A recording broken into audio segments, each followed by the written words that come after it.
নমস্কার। আমি এই গার্ডেনিংয়ের কাজ ছাড়াও আরও কিছু কাজ করি। যেমন এই যে যন্ত্রপাতিগুলো দেখছেন, এগুলো সব আমার নিজের হাতে তৈরি। এগুলো কোনো কোনো যন্ত্র আমাদের গার্ডেনিংয়ের কাজে ব্যবহার হয়, আবার কোনো কোনো যন্ত্র আমার স্কাল্পচারের কাজে ব্যবহার হয়। এটা কামারশালা। এই ফ্যানটাও আমি নিজে হাতে তৈরি করেছি। এই সমস্ত যন্ত্রপাতি সহ আমার এই কামারশালাটিও নির্মাণের ভিডিও আমি আলাদা আলাদাভাবে আমারই একটি নতুন চ্যানেলে দিতে আরম্ভ করেছি। চ্যানেলটির নাম হচ্ছে নীলকান্ত হালদার ক্রিয়েটিভ DIY। ইউটিউবে গিয়ে ডাইরেক্ট সার্চ করলেও পেয়ে যাবেন। তাছাড়া এই ভিডিওটিরই ডেসক্রিপশন বক্সে ওই চ্যানেলটির লিঙ্ক অ্যাড্রেস দিয়ে দিচ্ছি। সেই লিঙ্কে ক্লিক করেও আপনারা সেখানে যেতে পারবেন। ওই চ্যানেলটিতে গিয়ে ওই চ্যানেলটিকে সাবস্ক্রাইব করে রাখুন এবং সেই সঙ্গে বেল আইকনটিকেও প্রেস করতে ভুলবেন না। ধন্যবাদ। নমস্কার। আমাকে অনেকে প্রশ্ন করেন যে বট গাছ সহ অন্যান্য গাছ কাটিং করে কি করে বনসাইয়ের রূপ দেওয়া যায়। তাই আজকে আমি আপনাদের দেখানোর জন্য বসেছি কাটিং করে বনসাই কীভাবে করবেন। এই কাটিং করে বনসাই করার ব্যাপারে অনেকগুলো প্রসেস আছে। তার মধ্যে আমরা যেটা আমি যেটা করে থাকি সচরাচর, সেটা হচ্ছে আমরা যে গাছগুলোকে প্রুনিং করি, বট গাছ পাকুড় গাছ যেগুলো বনসাই করা হয়েছে, একটু বড় হয়ে গেছে, সেগুলো প্রুনিং করার পর সেই গাছগুলোকে ফেলে না দিয়ে ওই বালি মাটি 50-50 করে একটা পটে, আমি মাটির পটে সবথেকে ভালো হয়, মাটির পটে মানে মাটির বনসাই পটের মধ্যে আমি ওগুলোকে দিয়ে রেখে দিই, বালিতে মাটিতে আর্ধেক আর্ধেক। সেখানে যখন যেখানে কাটিং হচ্ছে সেইগুলোকে বসিয়ে দিই। একটা স্যাম্পল দেখায়,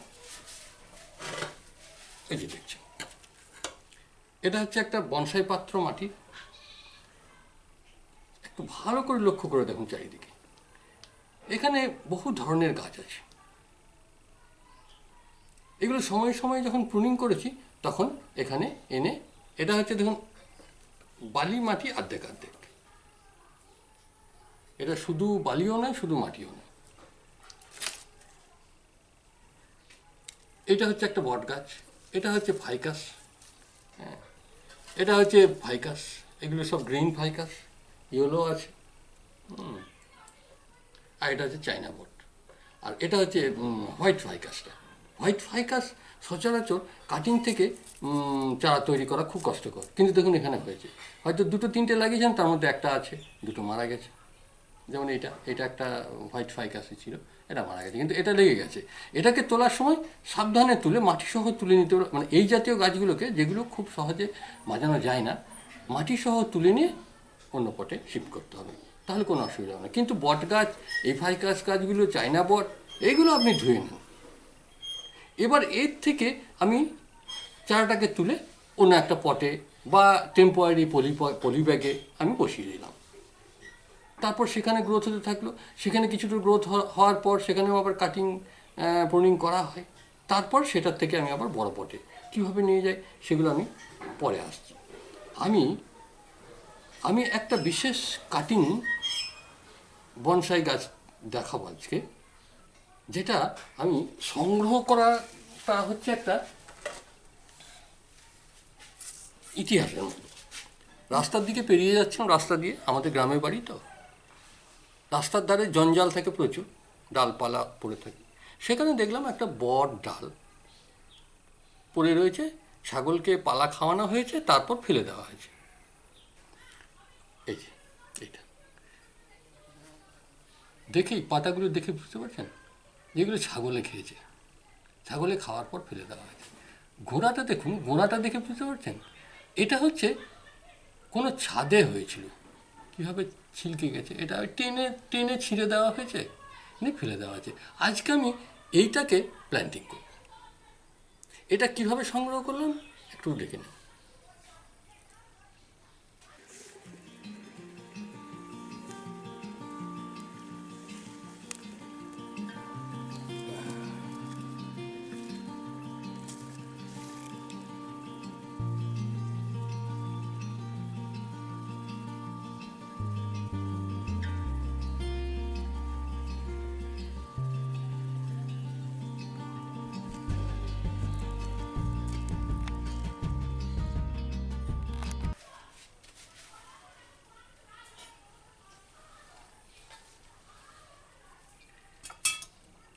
এবার সংগ্রহ করার পর এই গাছটাকে আমি একটু শোধন করে নেব, কী অবস্থায় ছিল কি না।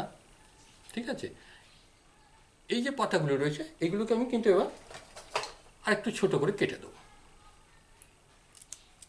ছাগলের লালাটা কিন্তু ভালো জিনিস নয়, এটা মনে রাখবে।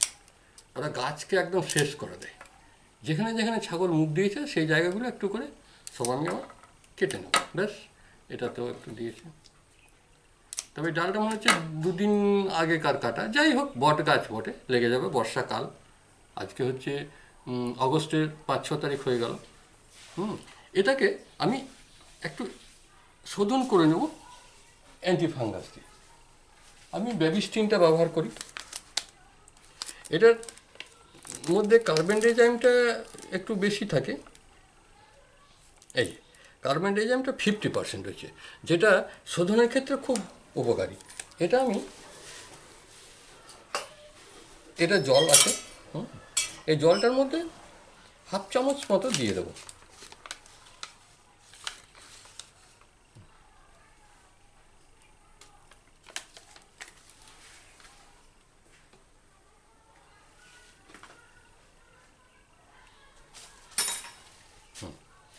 এবার এই গাছটাকে ভালো করে এই জলটার মধ্যে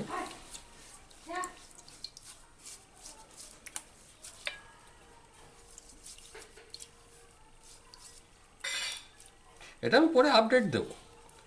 মানে এটা খুব সুন্দর বনসাই হবে, এত সুন্দর শেপ আছে না। এই যে এই একটু ছড়িয়ে গেছে, এটাও একটা স্টাইল। এটা ঢেকে দেবে, এগুলোর থেকে আবার শাখা বেরোবে। এভাবে সম্ভব হলে যদি 10 মিনিট ডুবিয়ে রাখা যায় আরও ভালো হয়। কাজ করার সময় আপনাদের যদি মনে হয় তাহলে আপনারা হ্যান্ড গ্লাভস পরে নেবেন। আমাদের কাজ করে করে অভ্যাস হয়ে গেছে, আমাদের কোনো অসুবিধা হয় না। তবে এই কাজ করার পর খুব ভালোভাবে স্যানিটাইজ করে নিতে হবে হাতগুলো, সাবান দিয়ে পরিষ্কার করে ধুয়ে যে কোনো মানে অ্যান্টিসেপটিক দিয়ে ওয়াশ করে নিতে হয়, কোনো অসুবিধা হয় না। এভাবে ভালো করে ধুয়ে নিতে হবে অ্যান্টিফাঙ্গাস দিয়ে।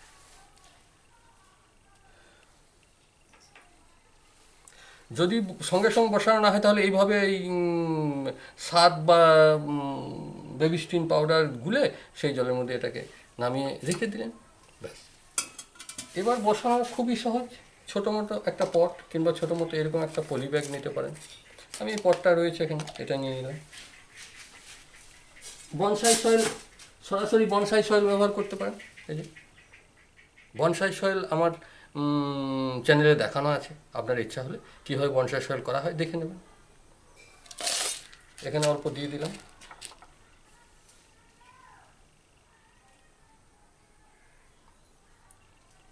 এবার এই যতটা রুট রয়েছে ততটা আমি মাটি দিয়ে দেব।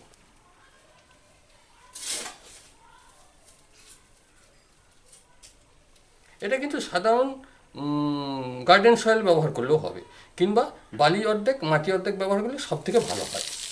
তবে সব রকমই হয়, বট গাছ খুব ইজিলি গ্রো করে। ব্যাস, আর কিচ্ছু করবো না। এখানে শুধুমাত্র আমি এই জলটাই একটু দিয়ে দেবো। এটা আমার অ্যান্টিফাঙ্গাস দিয়ে গোলা জল। আমি এখানে খুব বেশি জল দেবো না, তাহলে এই জায়গাটা নোংরা হবে। আমি পরে নিচেতে গিয়ে এটাকে ডুবিয়ে দেবো, ডুবিয়ে জল দিয়ে দিতে হবে, নিয়ে জলটা বেরিয়ে যাবে। এখানে অল্প দিয়ে রাখছি। হ্যাঁ,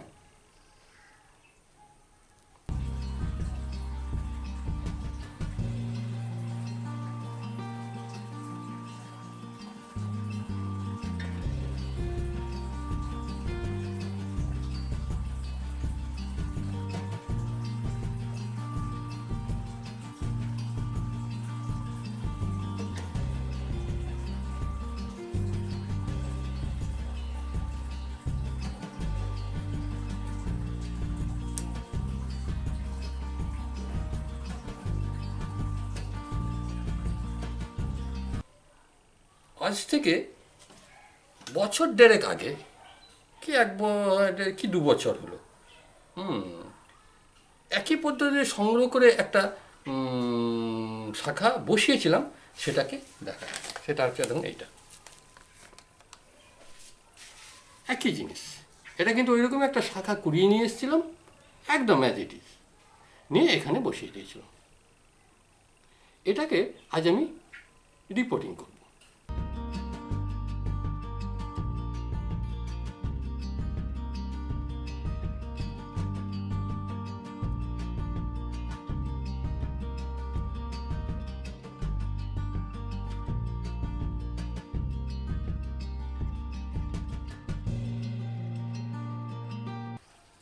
দেখে বুঝতে পারছেন, এই অংশটা কাটা ছিল, কীভাবে শেকড়টা বেরিয়েছে।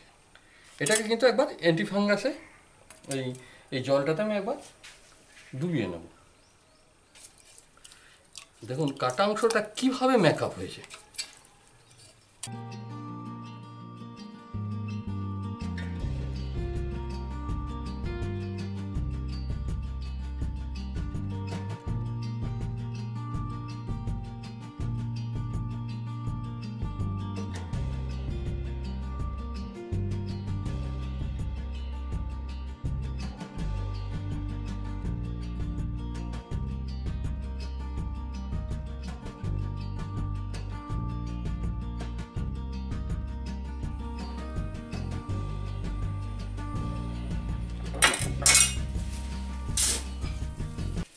এখানে বনসাই সয়েলই ব্যবহার করব, কোনো রকম অন্য সয়েল ব্যবহার করা যাবে না।